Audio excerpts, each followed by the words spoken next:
We all know who Archbishop Fulton J. Sheen is, right? Okay, yeah, he had the very famous television program, Life is Worth Living. And he is also very famous for always being faithful to having a daily holy hour throughout his priesthood. And he always had that holy hour before the Blessed Sacrament and always considered that so important. And one day there was somebody who asked him what his inspiration was for having a daily holy hour. He always said it was two women in particular. First was St. Therese of Lisieux, and then also the story of a Chinese girl named Li. So I'm going to share the story about this Chinese girl named Li. This is a true story. She was only 10 years old, and in the looming shadow of communist overrun China, Li learned about the Catholic faith. She loved everything that she learned and was particularly overjoyed when she was able to receive her first Holy Communion. And then when the communist soldiers came through her town, they pillaged her school and then also the church there. And when they were in the church, they destroyed the statues. The soldiers broke open the tabernacle, and they threw the hosts all over the sanctuary. And they took the parish priest and imprisoned him just very close by in a shack outside of the church, and he was unable to escape. And the priest could see what was going on in the church through this little peephole. And what he saw was astonishing.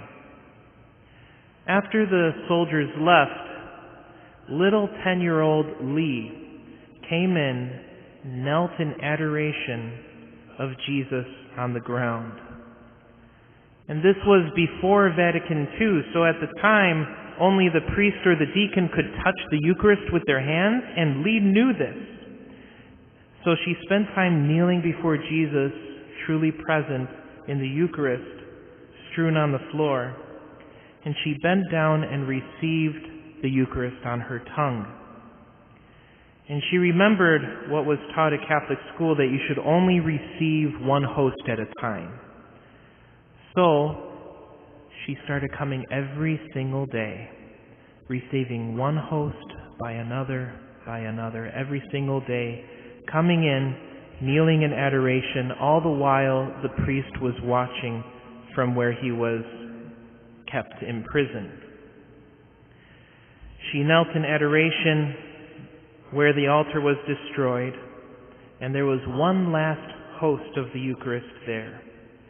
But before she could consume the host as she had done in the past days, a soldier came in, found her, and shot her.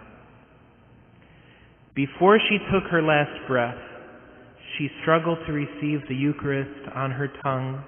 She did so, and then she died.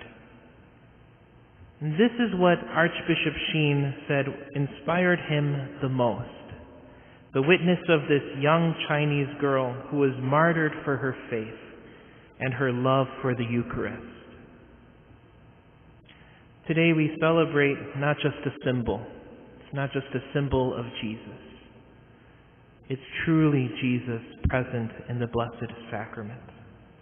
And today, as we finally open the doors of our church so that we can finally be in communion together and receive the Eucharist together, what an appropriate day to open up our church, really, on Corpus Christi Sunday. A beautiful day.